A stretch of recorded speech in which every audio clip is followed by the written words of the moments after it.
Skilful meeting में संबोधित श्री का आप सभी को जय जिनेंद्र नमस्कार। दोस्तों, आज इस मीटिंग में आप सबका स्वागत है। और ये जो हमने एक सीरीज़ वाइज मीटिंग शुरू की है, इस मीटिंग में स्किलफुल नॉलेज आपको मिलेगा और वो भी साइंटिफिक, लॉजिकल एंड रिलीजियस सबका मिक्सचर और सबको कोऑर्डिनेट करते हुए, सबको आपस में कोरिलेट करते हुए कंपैरेटिव लेवल पर मैं ये बताने की कोशिश करूँगी कि हम कहाँ कहाँ भटके हुए हैं और कैसे अपनी उस भटकन को हम स्किलफुल बना सकते हैं, नॉलेज में कन्वर्ट कर सकते हैं। तो ये सारी जो बातें हैं मैं आपके साथ करूँगी। मेरे साथ में आप सब बैठकर इस मीटिंग में शेयर कर सकते हैं, इसके पार्टिसिपेंट बन सकते हैं और इसमें छोटे बड़े का कोई इसमें एज डिफरेंस नहीं, कोई एज का इसके अंदर कंसर्न नहीं है। जो पढ़ने वाले बच्चे हैं, स्टूडेंट्स हैं, वो भी इसको सुन सकते हैं और समझ सकते हैं, और उससे बड़ी एज वाले कहाँ तक की एज वाले भी, 70-80 तक की एज वाले भी, उससे ऊपर वाले भी इसका सारा एंजॉय इसको मीटिंग को कर सकते हैं। तो दोस्तों, ये जो मीटिंग है इसमें हम कुछ ऐसी बातें करेंगे जो हम जानना चाहिए हमें, पर हम उन्हें जानते नहीं हैं, और ना जानने के कारण हमारे जो इग्नोरेंस है वो हमें भटकाती है, वो हमें अपने गोल को, अपने मिशंस को अचीव नहीं करने देती है और हम सक्सेस नहीं पा सकते हैं अपनी उस इग्नोरेंस के कारण। तो वो इग्नोरेंस कैसे हमारी स्किल में कन्वर्ट हो जाए, कैसे चेंज हो जाए, वो हम इस मीटिंग में आपको वो सारी नॉलेज देंगे। दोस्तों, मैं मीटिंग शुरू करती हूँ। Today science has almost become a religion which finds acceptance from all. The young generation in particular finds its future secure in science and technology, but at the same time, there is a severe decline in their confidence in religion. But Jainism has all the potential to meet requirements of those who seek peace and happiness in science and in nature. Jainism is therefore more relevant today than it was 2600 years ago. Whatever Jainism preaches, how to sit, how to stand, how to eat, when to fast, so on and so forth, all have scientific reasoning.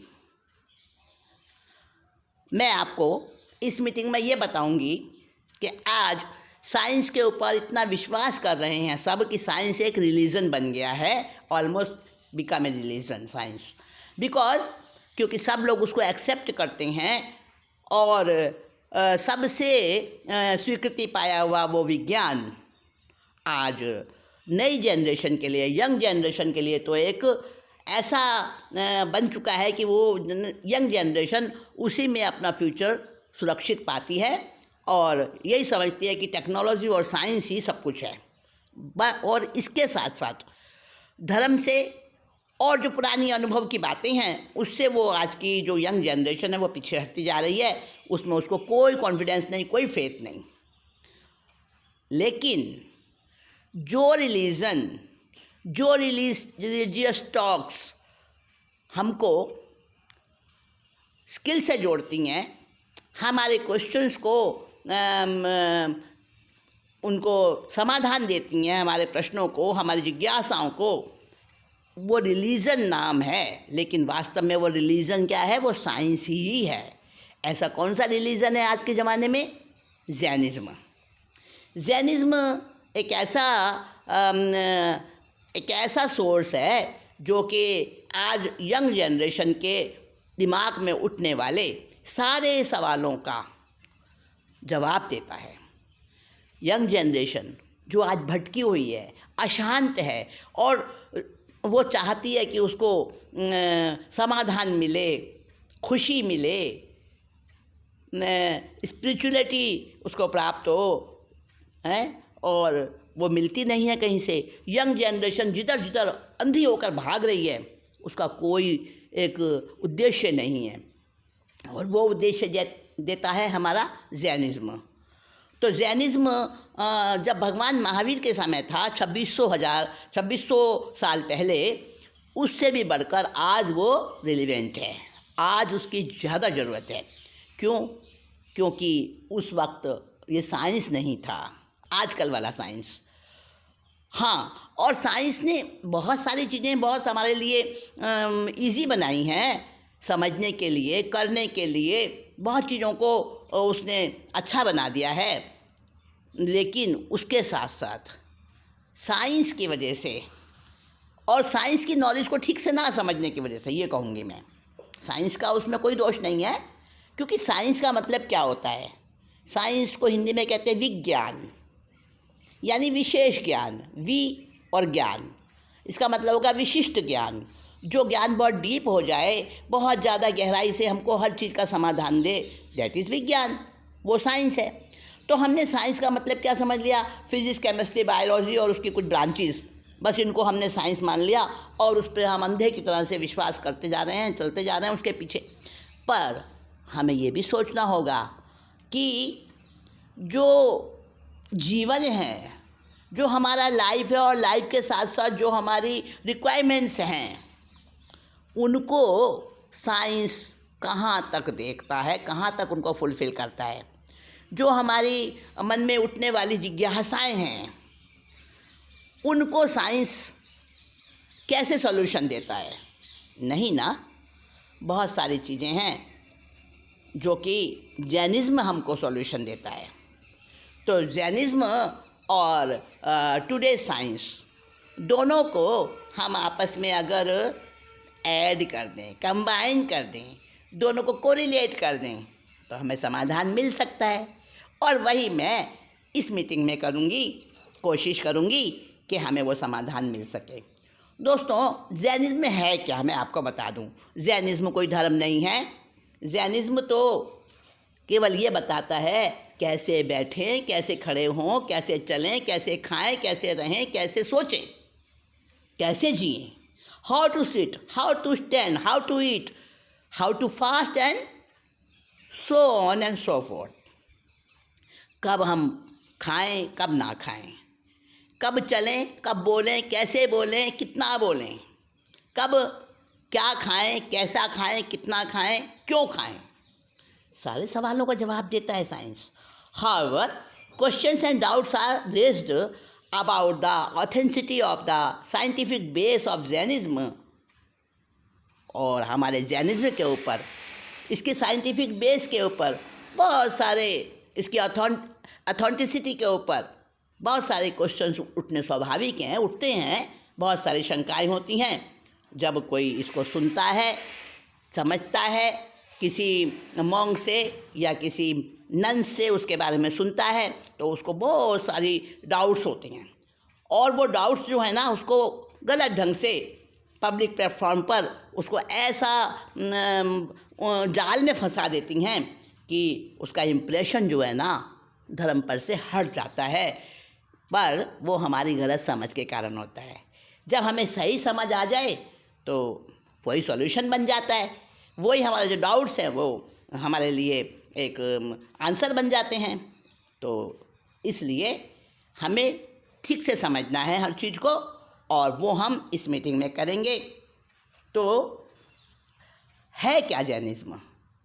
Jainism यही है कि हमें जीवन में कैसे activities करनी, activities हर तरह की, खाने की, पीने की, बोलने की, चलने की, सोचने की, सुनने की, देखने की, और हर चीज़ की एक्टिविटी।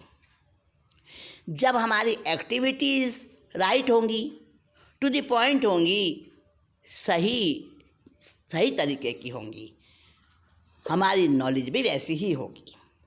उसको कहा है सम्यक ज्ञान। देखिए, नॉलेज में और सम्यक ज्ञान में फ़र्क है। मैं कहूँगी शिक्षा और सम्यक ज्ञान में भी फ़र्क है। शिक्षा और विद्या ये भी अलग है। सब अलग अलग शब्द हैं ये, और उनके मीनिंग भी अलग अलग है। एक शिक्षा है, एक ज्ञान है, एक विद्या है, एक सिद्धि है, एक सम्यक ज्ञान दर्शन है।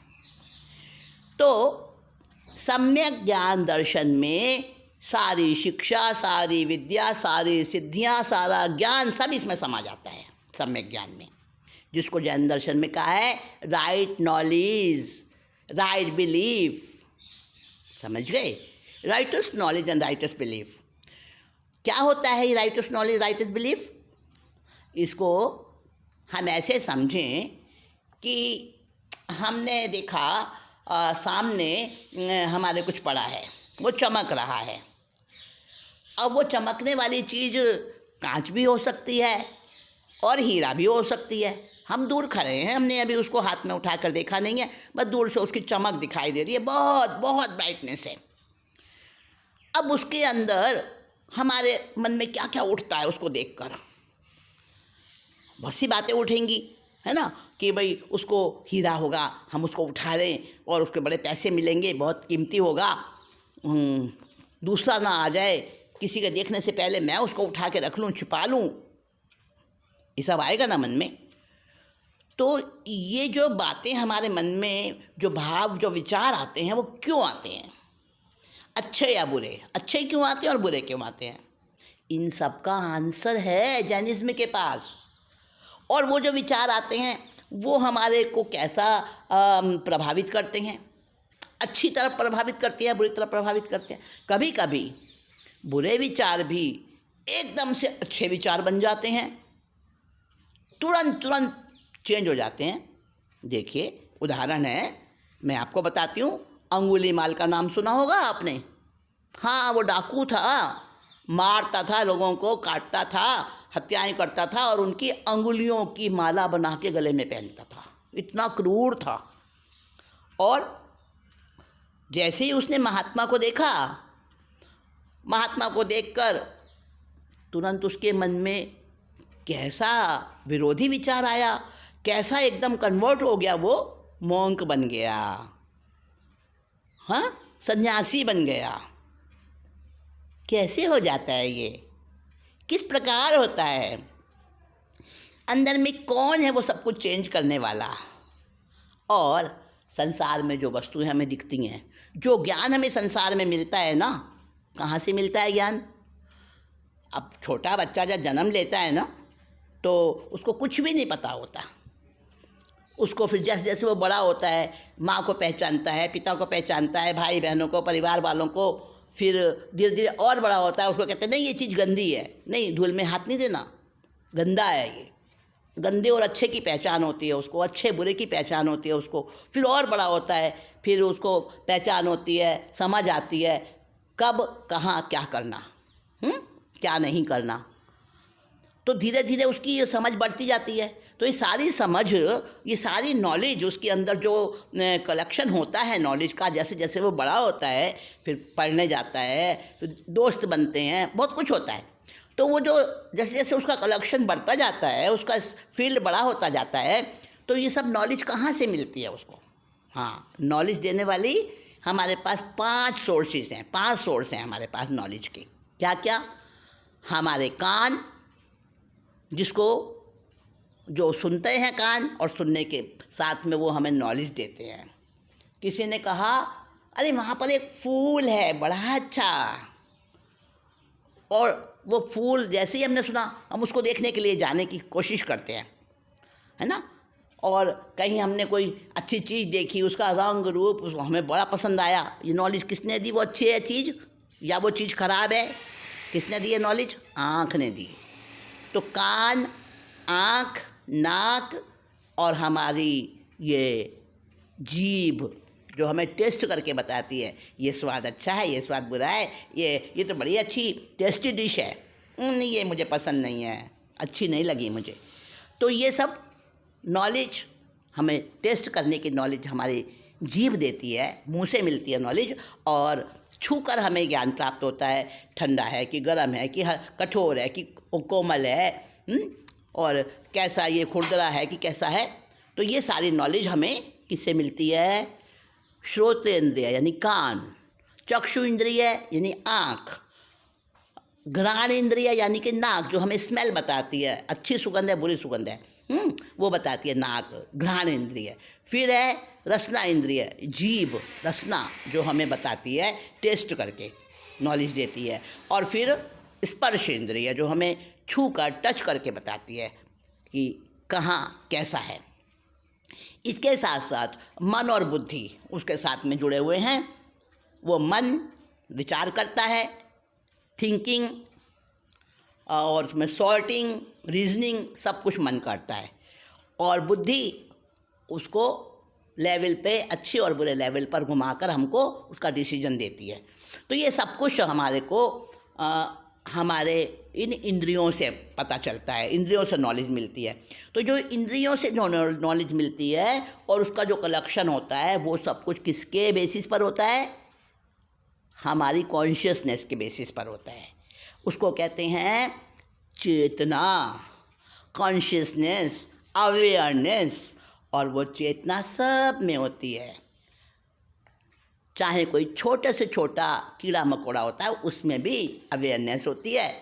और एक पेड़, पौधा, घास, फूल, पत्ती, सब में अवेयरनेस होती है। तो इंसान नहीं है ना, इंसान में तो होती ही है, पशु पक्षी में भी होती है। पर वो छोटे से छोटे एक जरा से तिनके में भी जो पेड़ से लगा हुआ है, अपने मूल से जुड़ा हुआ है, वो लाइव है, जीवित है, उसके अंदर वो कॉन्शियसनेस होती है। कॉन्शियसनेस सब प्राणियों में होती है। और ये पांचों जो सोर्सेज ऑफ नॉलेज है ना, इंद्रियां, ये सब में एक जैसे नहीं होते। किसी में तो एक ही होता है, किसी में दो ही होते हैं, किसी में पांचों होते हैं, किसी में मन नहीं होता, किसी में मन भी होता है। तो जैसा जैसा जिसके पास में पुण्यवानी का स्टॉक है, उसको उतनी उतनी सोर्स ऑफ नॉलेज मिलते जाते हैं। जिसके पास में ज़्यादा नहीं है, उसको उतना कम मिलता है, ज़्यादा इंद्रियां नहीं मिलती उसको। पेड़ है, पौधा है, अनाज उगता है जो खेतों में, वो फसल है, जितने भी मतलब वनस्पति वाले हैं, उन सब के पास एक ही इंद्रिय होती है, ओनली स्पर्श इंद्रिय, ओनली शरीर, बस, और कुछ नहीं होता। आँख, नाक, कान, मुंह, कुछ नहीं होता उनके पास। लेकिन फिर भी देखो, उनकी समझ देखो। वो कमल है ना, कमल का फूल, वो कमल का फूल रात को बंद हो जाता है जैसे ही सूरज छिपता है, और सवेरे जैसे ही सूरज निकलता है, वो कमल का फूल एकदम से खिल जाता है। उसके आँख है क्या? नहीं है ना। उसको कैसे पता चल जाता है सूरज निकल आया? उसमें कोई घड़ी भी नहीं लगी हुई है। तो ये सारी उसके अंदर कॉमन सेंस होती है। उसको कहते हैं रिकॉग्निशन नॉलेज होती है, उसको सहज ज्ञान होता है उसको। हाँ, तो ये, और वो फूल कैसे खिलता है? और जब हम बीज बोते हैं कोई मिट्टी के अंदर, तो वो पौधा नीचे जाता है, उसकी जड़ नीचे जाती है, उसका तना ऊपर को निकलता है। उसको कैसे पता चल जाता है? हाँ, उसके अंदर वो सहज ज्ञान होता है, उसको कहते हैं मति ज्ञान। सहज ज्ञान होता है, कॉमन सेंस, नॉर्मल, उसके अंदर जो एक तरह की ये समझ होती है, उसको कहते हैं मति ज्ञान। तो मति ज्ञान तो सबके पास होता है। अब वो अच्छा भी होता है मति ज्ञान, बुरा भी होता है। जो अशुभ वाला होता है मति ज्ञान, उसको कहते हैं मति अज्ञान, पर वो भी ज्ञान है। मति अज्ञान उसको इसलिए कहा कि वो गलत वाला ज्ञान है। तो ये सबके पास होता है। हमारे पास क्या क्या है? हम मनुष्य हैं, हमारे पास तो पांचों इंद्रियां हैं। कान भी है, आँख भी है, नाक भी है, मुंह भी है, स्पर्श इंद्रिय भी है, सब कुछ है हमारे पास। और हमारे पास मन भी है, हमारे पास बुद्धि भी है, हमारे पास सब कुछ है। और इतनी सारी कैपेसिटी है हमारे पास, हम मनुष्य हैं, कि हम चाहें तो हम परमात्मा बन सकते हैं, और हैं ही परमात्मा। क्या बोला मैंने? हाँ, हम परमात्मा ही हैं। लेकिन आजकल के जो यंग जनरेशन है, वो इन चीज़ों को बकवास मानती है। वो क्या कहती है? तो वो कहती है, आज की यंग जनरेशन जो है ना, यंग हमारे जो बच्चे हैं, वो कहते हैं कि हमें मंजूर नहीं है, हम उस चीज़ को बिल्कुल एक्सेप्ट नहीं करते। We don't accept anything that is based on faith, traditions and age old convictions. Past is becoming less and less relevant into modern livings. The young generation is rejecting old value, tradition and rituals. There is a general tendency to avoid superstition and seek rational solution to human problems. और इसीलिए बहुत सारी चीज़ें वो पीछे की past की भूलते जा रहे हैं, उन पर उनका फेथ ख़त्म होता जा रहा है और बहुत सारी बातों से वो इसीलिए वंचित रह जाते हैं। उनको सॉल्यूशन नहीं मिलता, उनको समाधान नहीं मिलता बहुत सारी बातों का। और कुछ आज की क्या वजह है, मैं आप सबकी दोस्त हूँ और मैं आप सबकी परेशानियों को भी समझती हूँ। यंग जनरेशन जिनसे मैं रोज़ रूबरू होती हूँ, बहुत सारे बच्चों से, बहुत सारे युवकों से, युवतियों से, मुझे पता है आप लोगों के प्रॉब्लम्स क्या क्या है और उन सब प्रॉब्लम्स का मैं यहाँ पर कुछ ना कुछ समाधान देने की कोशिश करूँगी जो हमारे साइंस से, लॉजिक से जुड़ा हो और हमारे रिलीजन और हमारी जड़ों से भी जुड़ा हो। तो दोस्तों जुड़े रहिए इस मीटिंग में हमारे साथ, जो हमारी ये एक स्किलफुल मीटिंग है। हाँ, अब मैं चलूँगी, आज की मीटिंग इतनी ही, आज की मुलाकात बस इतनी।